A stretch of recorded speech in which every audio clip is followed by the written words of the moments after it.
सुप्रभात बच्चों।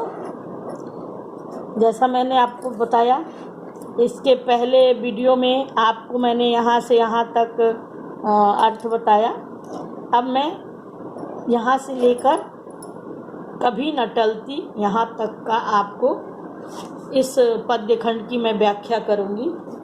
आपको मैंने बताया था बच्चों कि जो चींटी है वो एक सामाजिक प्राणी है और उनका भी अपना एक समाज होता है और उस समाज में वो नियम पूर्वक मिलजुल कर रहती हैं, कठोर परिश्रमी होती हैं और परिश्रम करके अपना जीवन बिताती हैं। उनमें एक कुशल और सभ्य नागरिक होने के सभी गुण विद्यमान होते हैं। कभी कहते हैं चींटी है प्राणी सामाजिक, वह श्रमजीवी, वह सुनागरिक। चींटी एक सामाजिक प्राणी है, जीव है। वह परिश्रम करके अपना जीवन यापन करती है। वास्तव में वह एक अच्छी नागरिक है। देखा चींटी को, उसके जी को, भूरे बालों की सी कतरन छिपा नहीं उसका छोटापन। वह समस्त पृथ्वी पर निर्भय विचरण करती श्रम में तन्मय। भूरे बालों सी कतरन, जैसे भूरे बाल होते ना, उसको काट कर पृथ्वी पर छोड़ दिया जाए तो वैसी दिखती है। जी हृदय की देखा, प्रश्न करते हैं, कभी कहते हैं कि देखा है कभी आपने चींटी को गौर से देखा है? क्या उसके हृदय को देखा?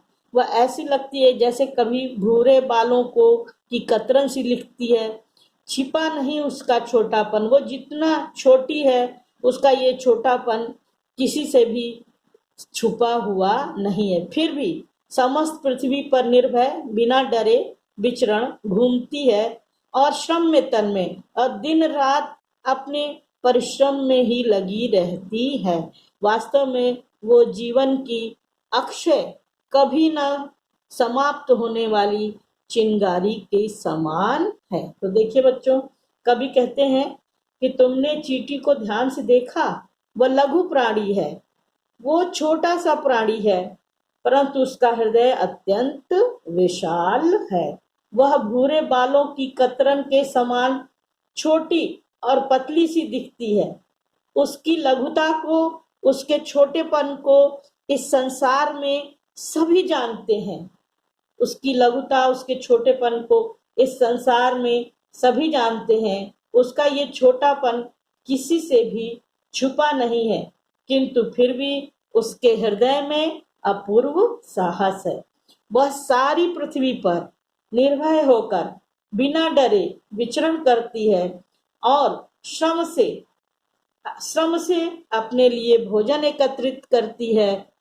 विचरण करती श्रम में तन्मय और श्रम से परिश्रम में लगी हुई वह अपने जीवन के लिए भोजन एकत्रित करने में तल्लीन होकर जुटी रहती है। वास्तव में वह चींटी श्रम की साकार प्रतिमा है।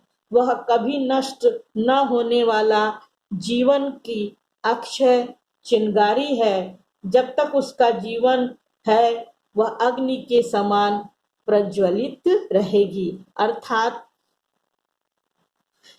कवि कहना चाहते हैं कि भले ही चींटी छोटी हो, किंतु उसका भी अपना स्वाभिमान है, उसका भी इस पृथ्वी पर अपना जीवन है।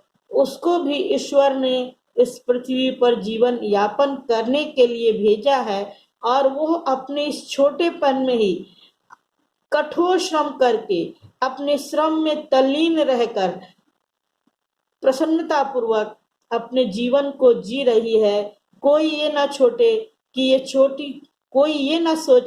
कि एक छोटी सी चींटी क्या है।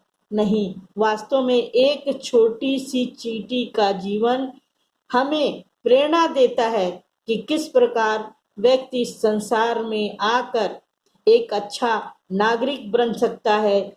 श्रमजीवी बनना चाहिए, उसे एक अच्छा नागरिक बनना चाहिए। अपने परिश्रम के द्वारा अर्जित किए हुए सुखों का ही भोग करना चाहिए और परिश्रम में दिन रात तन्मय होकर इस जीवन को आगे बढ़ाना चाहिए। वह भी क्या देही है तुलसी, प्राणों की रिलमिल झिलमिल सी, दिन भर वह मीलों चलती, अथक कार्य से कभी ना टलती।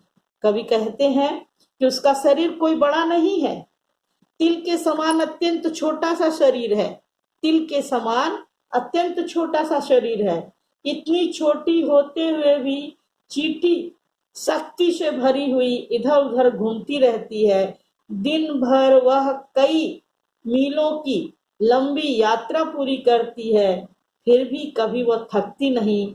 निरंतर अपने कार्य में अथक यानी बिना थके हुए, निरंतर बिना थके हुए अपने काम में जुटी रहती है। धूप छांव शीत में, सुख और दुख में किसी भी क्षण वह अपना कार्य करने से चूकती नहीं है और हमें प्रेरणा देती है कि हम भी उसी के समान एक आदर्श नागरिक बने और स्वयं के श्रम के जीवी बने। तो बच्चों, ये आपका पाठ पूरा हो गया है। यहाँ पर आप हमको चींटी है प्राणी सामाजिक से लेकर यहाँ तक का व्याख्या लिखकर दिखाएंगे हमें, और व्याख्या के साथ संदर्भ लिखेंगे, प्रसंग लिखेंगे और उसके बाद काव्य सौंदर्य लिखेंगे। बच्चों, यहाँ पर काव्य सौंदर्य में आप लिख सकते हैं कि इसमें शांत रस है, इसकी शैली वर्णनात्मक है, भाषा हिंदी खड़ी बोली है, और अलंकार में उपमा अलंकार है, अनुप्रास है। जैसे भूरे बालों की सी कतरन, कैसी है? जैसे भूरे बालों से उसकी उपमा दी गई है, ऐसी लगती है चींटी। एक जगह और तम के धागे सी, यहाँ भी उपमा अलंकार है। पल पल, इसमें आपको अनुप्रास अलंकार मिल जाएगा। तो इस प्रकार बच्चों, ये चींटी पाठ आपका पूरा हो गया है। आप मुझे इसकी इस पद्य खंड की व्याख्या, चींटी है प्राणी सामाजिक से लेकर कार्य से कभी न टलती, यहाँ तक अपनी कॉपी में करके दिखाएंगे।